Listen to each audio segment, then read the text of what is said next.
ನೀವು ಮೈಸೂರಿನಿಂದ ಒಂದು ದಿನದ ಪ್ರವಾಸದಲ್ಲಿ 7 ಶಕ್ತಿಯುತ ದೇವಸ್ಥಾನಗಳನ್ನ ನೋಡ್ಕೊಂಡು ಬರಬಹುದು.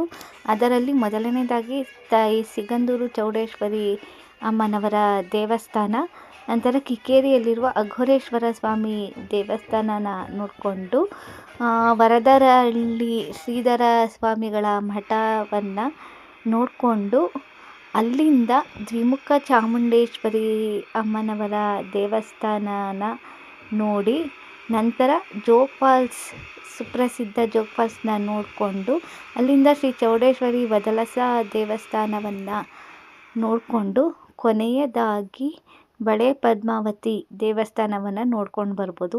ಇದು ಮೈಸೂರಿನಿಂದನೇ ವ್ಯಾನಲ್ಲಿ ಕರ್ಕೊಂಡು ಹೋಗೋ ಟೂರ್ ಪ್ಯಾಕೇಜ್ ಆಗಿರುತ್ತೆ.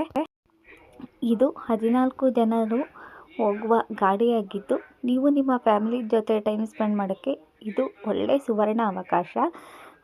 ಸೀಟ್ ದರ ಒಬ್ಬರಿಗೆ 2,000, ಕೇವಲ 14 ಜನ ಮಾತ್ರ ಕೂರೋಕ್ಕಾಗೋದು. ಸೊ ಬೇಗ ಬುಕ್ ಮಾಡ್ಕೊಳ್ಳಿ. Thank you.